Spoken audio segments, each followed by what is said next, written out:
Olá, seja muito bem-vindo, muito bem-vinda ao nosso bate-papo arquitetônico.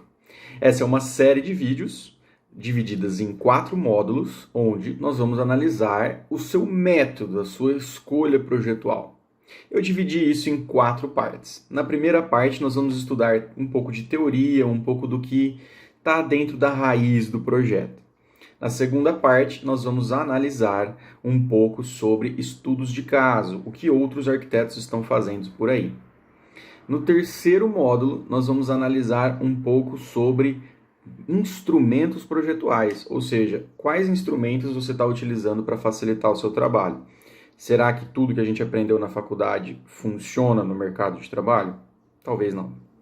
E na quarta parte, nós vamos estudar os programas propriamente ditos. Então, nós vamos ver um fluxo de trabalho utilizando as ferramentas como Revit e Lumion, para que você consiga maximizar o seu resultado utilizando as teorias aprendidas nos 3 módulos anteriores, certo?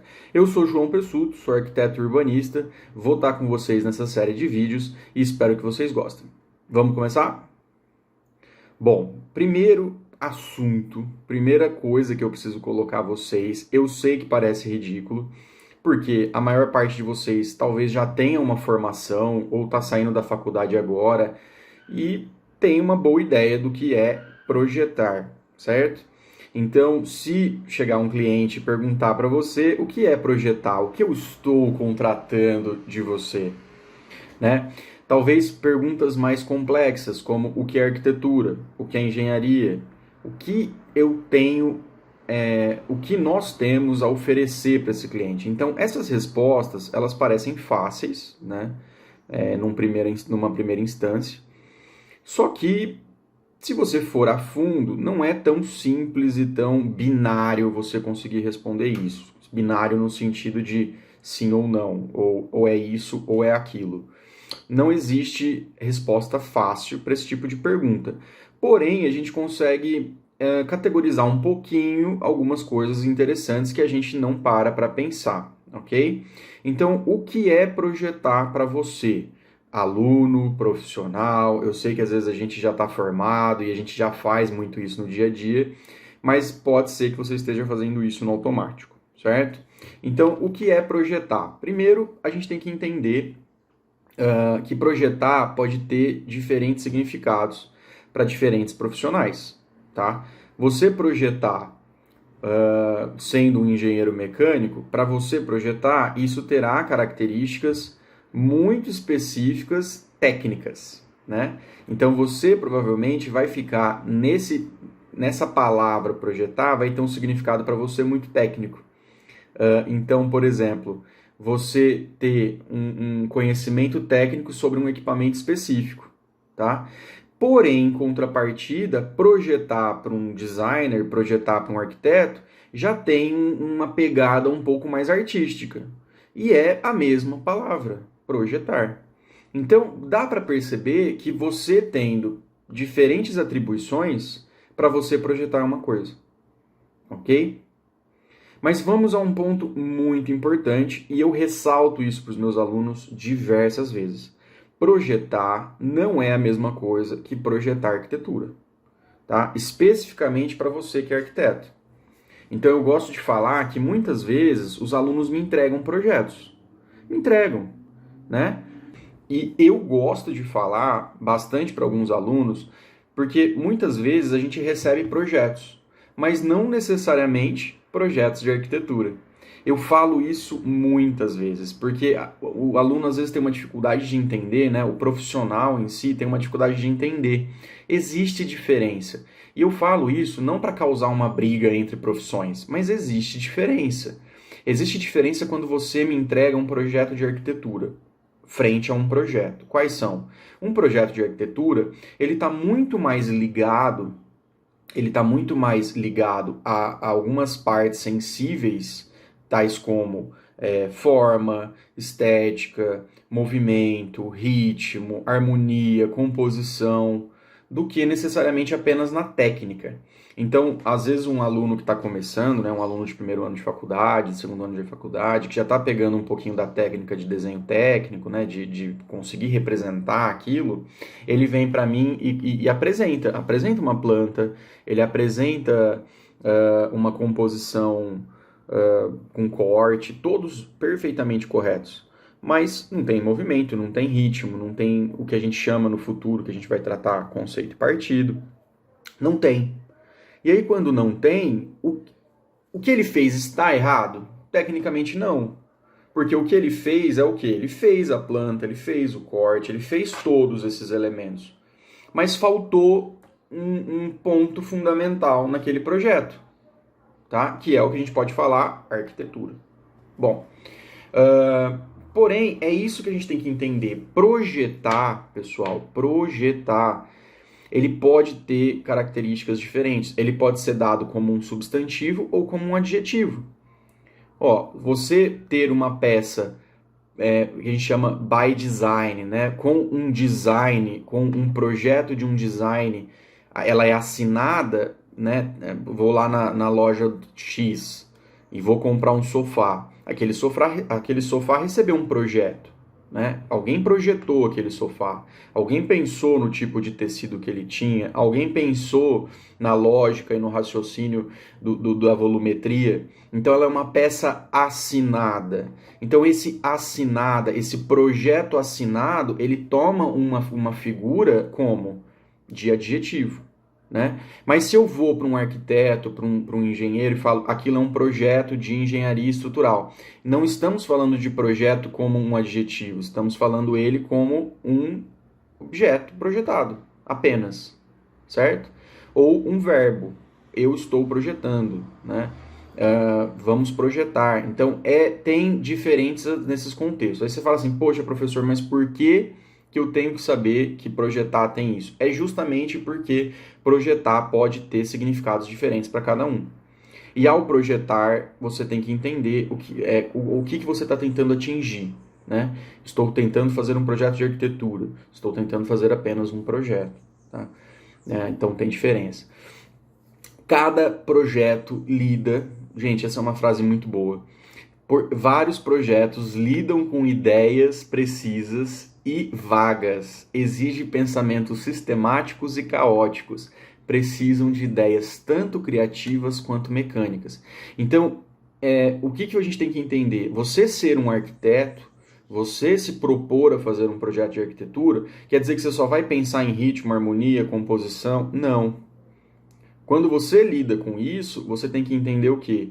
Que você vai ter um mundo totalmente embaralhado na sua cabeça, onde você vai ter que dar atenção para esses elementos, mas ao mesmo tempo você vai ter que dar atenção aos elementos técnicos. Você vai ter que pensar como aquilo para em pé. Então é um erro, por exemplo, é um erro social a gente imaginar que o arquiteto ele só vai fazer a concepção inicial, só vai dar ali aquele contexto, e aí vem o engenheiro e faz aquilo parar em pé. Não. O arquiteto, ele tem que ter uma noção clara do que ele está fazendo, porque ele tem que trabalhar em harmonia com os seus complementares. E não quebrar isso e fazer aquilo que está só na cabeça dele. Então, projetar são ideias precisas e vagas, exige um pensamento sistemático e caótico. Você precisa ter um sistema dentro da sua cabeça para reunir esse coisa que está embaralhado e transformar ele em uma solução. Ser um arquiteto é você trazer soluções, né? E tem perigos, né, pessoal? Tem muitos perigos. Quais são esses perigos? Se você erra um projeto, você vai causar muitos problemas. Sejam problemas pequenos e problemas muito grandes. Ou seja, você tanto pode projetar uma praça errado e, de repente, as pessoas não gostarem da sua praça. Ou você vai lá como um arquiteto, um urbanista ou como um engenheiro e projeta um espaço público e as pessoas não gostam de ficar naquele espaço porque ele foi planejado de forma errada. E você pode planejar um espaço, por exemplo, você vai lá, parece brincadeira, mas eu já vi projetos de praças que houve erros de cálculo na escadaria da praça, né? Uma praça de 2 níveis, ele errou errou um cálculo, que a gente chama de Blundell, né, para dar uma proporção. Por ano, caíam umas 5 pessoas naquela escadaria. Por quê? Porque houve um erro. Então, isso é um erro grave. As pessoas estão se machucando com o seu projeto. Estão entendendo isso? Isso é importante. Agora, se você acerta um projeto, o que isso significa? Você vai igualar o seu projeto à categoria artística, ao mesmo espírito artístico que a gente tem numa tela, por exemplo.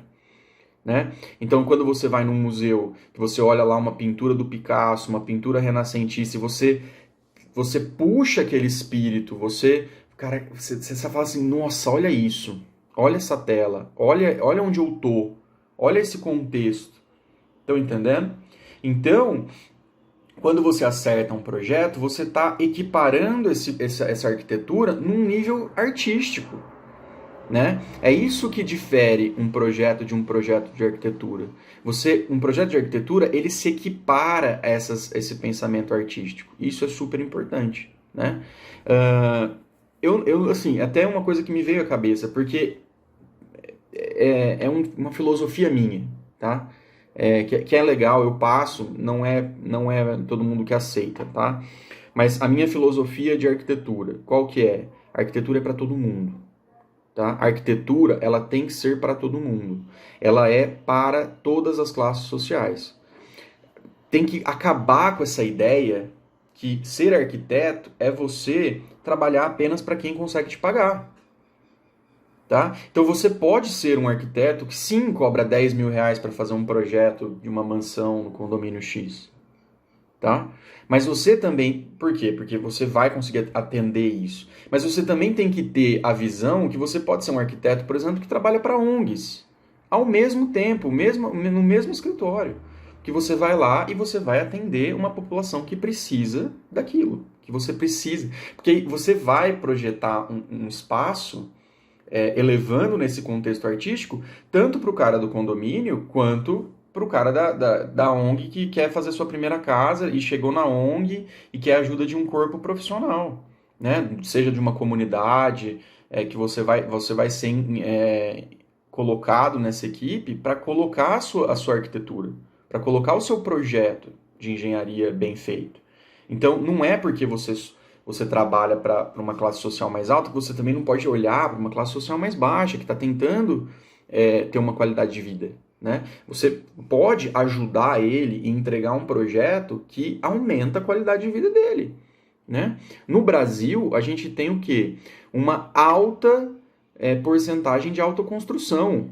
Né? A pessoa, não, eu conheço um pedreiro X que sabe fazer projeto, eu conheço um empreiteiro X que ele rabisca aqui rapidinho, a gente faz. Gente, projetar é muito mais que isso. Né? Projetar arquitetura é muito mais que isso. Então, sim, você vai entrar em várias casas, você pode perguntar quem fez o projeto. Muitas vezes ninguém fez o projeto, foi da cabeça de um X ou de um Y. O que isso causa? Erros. Mesmo que o projeto seja muito bem feito, mas vai ter erros. Ou coisas que não foram pensadas para ser solucionado. Né? Seja, não pensou no sol entrando no quarto para higienizar, não pensou numa ventilação cruzada, alguma coisa vai acontecer. Então, o que é você projetar bem? É você elevar o espírito artístico do projeto, ao mesmo tempo que você pensa nos cálculos e nas técnicas e nos materiais ao mesmo tempo, tá? Olha, e aí a gente tem que trazer o seguinte, as percepções, tá? Eu conto várias histórias para os meus alunos e eu quero que você preste atenção em duas, são muito similares as duas. O arquiteto, o profissional, o engenheiro, qualquer um que seja, médico, tem que tomar um cuidado com a sua especialização, tá? Por quê? Você já ouviu aquela teoria do tipo, você tá com uma dor no peito, tá doendo. Se eu for no fisioterapeuta, ele vai falar que é um problema muscular. Se eu for no médico cardiopata, ele vai falar que você tá tendo um infarto. Eu acredito que se ele falar que tá tendo um infarto, eu vou lá checar. Mas, ou seja, os profissionais eles estão se especializando tanto que eles acabam sem querer puxando muito para eles, né? Puxando a solução do problema muito para eles. E isso tem perigos. Então, existem duas histórias. Essa semana eu contei essa história para uma sala, que eu li num livro, que é o livro Como Arquitetos e Designers Pensam, que eu já coloquei em algum momento aí. Como Arquitetos e Designers Pensam, de Brian Lawson. O que acontece? Chegou um cliente no escritório do arquiteto, falou assim, eu já tinha uma casa pronta, com 3 quartos, enfim, e aí ele chega e fala, olha, eu quero construir um novo quarto, porque minha sogra vai morar comigo. Aí o arquiteto, ele faz o quê? Ele investiga. Esse é o papel. Se você não investiga, o arquiteto poderia simplesmente falar assim, vamos fazer. Não, mas aí o arquiteto ele teve a paciência de fazer o quê?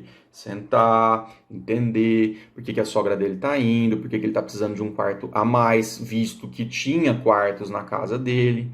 Aí o cliente fala assim, então, ela vai vir morar, só que o meu filho toca guitarra, e essa guitarra vai atrapalhar ela. Então eu vou construir um quarto longe, que aí eu ponho ele lá, e aí ele não atrapalha ninguém. Bom, o arquiteto falou assim, tá, mas não é mais fácil você comprar um fone de ouvido para o seu filho plugar na caixa da guitarra e ele não atrapalhar ninguém? Aí o cliente falou assim, porque o fone de ouvido vai custar o quê? Uns R$500? E o quarto? 10 mil para refazer? Então é isso. Nesse momento o cliente ganhou um amigo, mas perdeu um cliente, né? O arquiteto ganhou um amigo e perdeu um cliente. Por quê? Porque é isso, a gente tem que analisar o problema verdadeiro, tá? Isso acontece, por exemplo, se você tem um exemplo no livro até do Brian Lawson que ele fala o seguinte: se você você foi contratado para trabalhar numa ferrovia, como arquiteto, como designer, enfim, e aí o marketing percebe que está tendo baixo, vamos supor, essa história é mais comum na Europa, né? Porque na Europa tem muitos trens e tal. E aí, dentro desses trens tem um carro-vagão, né? Restaurante-vagão, que é onde você pode ir lá e comer um salgado, por exemplo. E aí eles começaram a perceber que não estava gerando renda, as pessoas não iam lá. Se você dá esse problema para o cara do marketing, ele vai falar que não está fazendo o marketing correto do elemento. Se você dá para o engenheiro de ferrovias, ele vai falar que talvez seja a disposição do vagão frente à linha do trem toda que está errada e as pessoas não estão querendo chegar lá. Mas você está entendendo? Cada um vai puxar o problema para si. Mas qual que é o X da questão? Você tem que simplesmente analisar o óbvio. Às vezes o salgado que está lá no vagão é muito caro e não é gostoso. Né? Então as pessoas às vezes não observam o óbvio porque elas puxam a solução do problema para a sua profissão. Né? Então, acho que a gente tem que ter essa percepção de trabalho, né? Então, olha lá. Perceba o seguinte. Projetar, né, é uma atividade que a gente precisa estar sempre atento ao que a sociedade, como a sociedade está. Porque você tem que linkar um pouco. Você tem que ter uma conexão com as pessoas. Você projeta espaços para pessoas. E as pessoas estão dentro de uma sociedade que muda. E é a primeira vez, presta atenção, é a primeira vez que a gente pode entender que a sociedade, ela percebe as mudanças muito rápidas.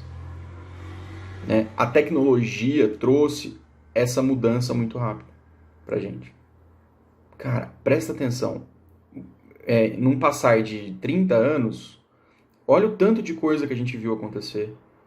Né? O tanto de informação que acontece. Um ano a gente tem o WhatsApp, no outro é outra plataforma, no outro é Twitter, no outro... Plataformas sendo criadas muito rápidas. Tecnologias sendo criadas muito rápidas.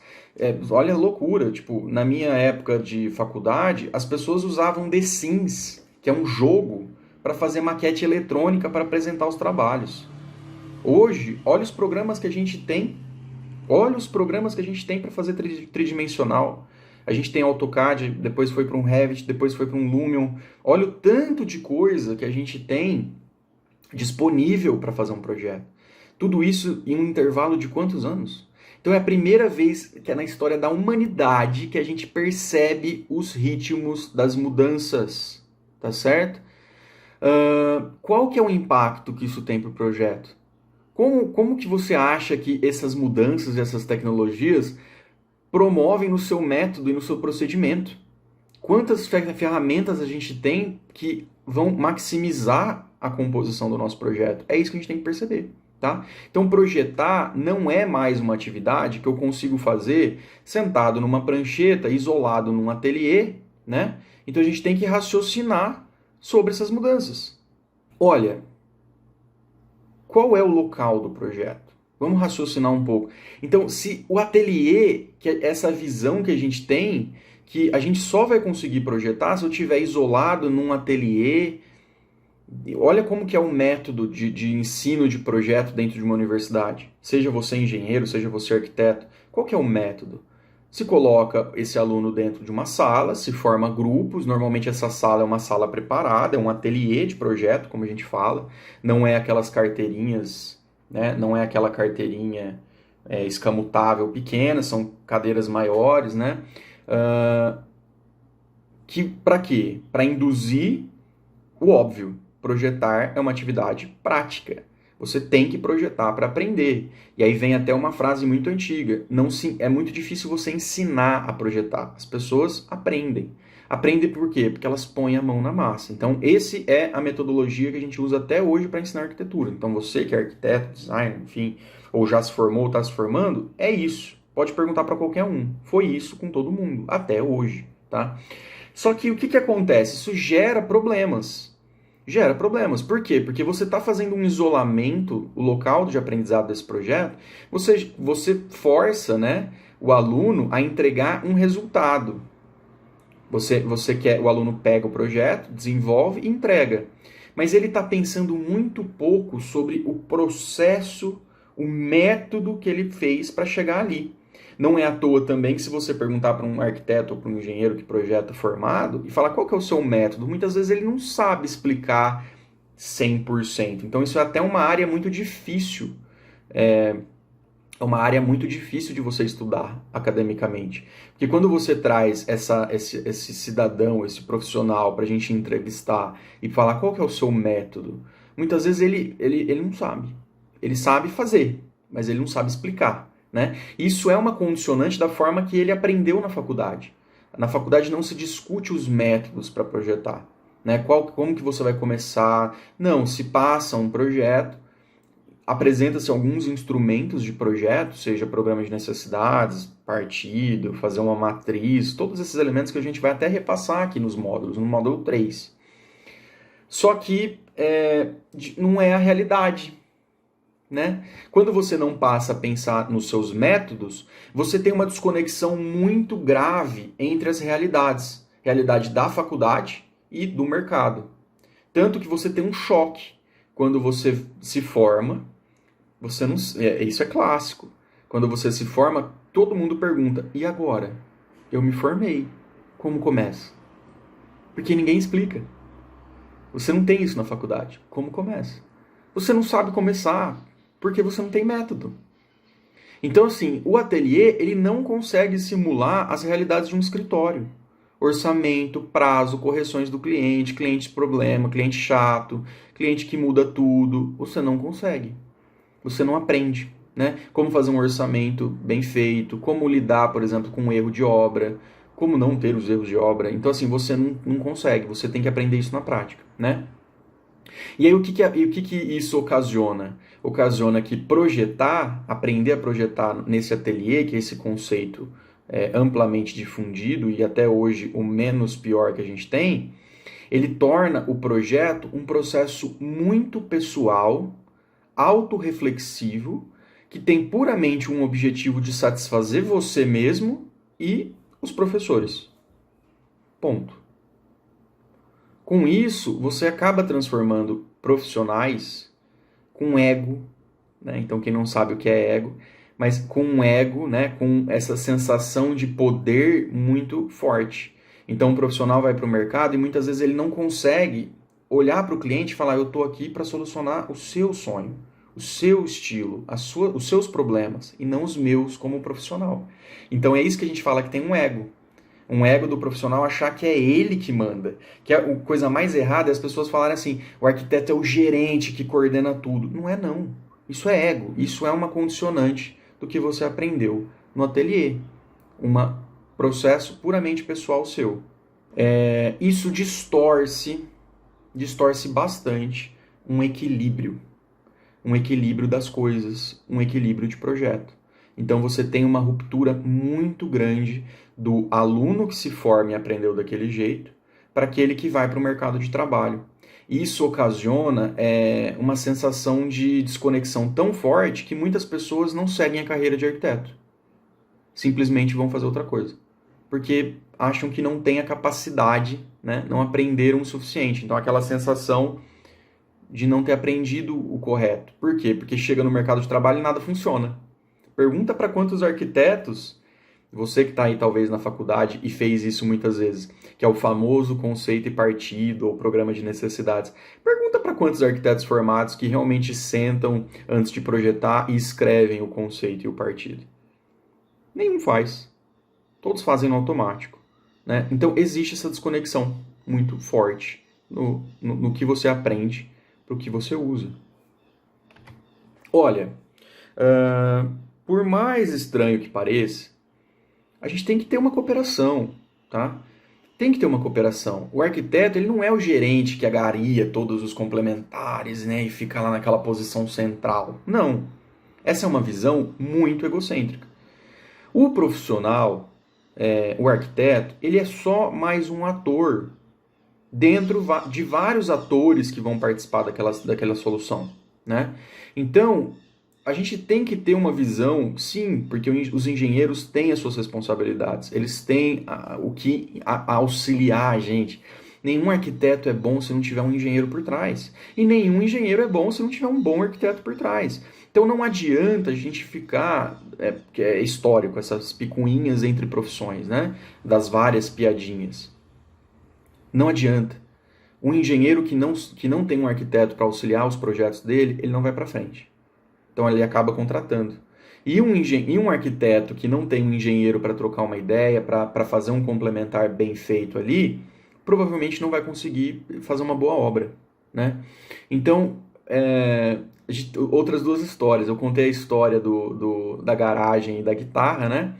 Então, assim, é aquilo. A gente tem que ter uma cooperação para aprimorar a capacidade de pensar e a nossa forma criativa. E a gente fica preso achar que a nossa profissão é a melhor. A história do barômetro, que eu li, inclusive, no livro do Lawson. Na frente de uma igreja tinha... Essa é a história.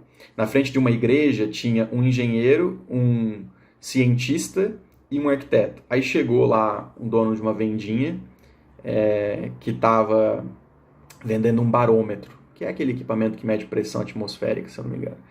E aí ele deu lá o barômetro e propôs um desafio. Qual dos três daria a altura correta da torre da igreja? Aí vem o engenheiro e sobe na torre, joga o barômetro lá de cima, calcula o tempo que o barômetro levou para chegar no chão e dá a altura da torre. Chega o cientista, pega o barômetro, mede precisamente a atmosfera do térreo, aí ele leva lá o equipamento para a torre, mede a diferença da pressão com o barômetro lá em cima e chega num resultado. Cada um está usando aquilo que aprendeu, né? Aquilo que acha que é o correto. E o arquiteto ele fez o quê? Ele simplesmente entrou na igreja, conversou com o encarregado, deu o barômetro de presente para o encarregado em troca de ver o projeto.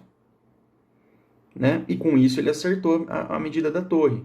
Mas por quê? Porque, gente, todo mundo quer puxar a sardinha para o seu próprio lado, né? Para a sua própria profissão. Ah, não, a minha profissão sabe solucionar esse problema seu. Cada um vai fazer isso, né? Então, a gente, na verdade, tem que, de forma integrada, né, entre todas as profissões, ter uma cooperação. Projetar é isso, uma cooperação. Olha, projetar é um processo sofisticado, tá? Que adota muitos conhecimentos. Conhecimentos que às vezes você não tem.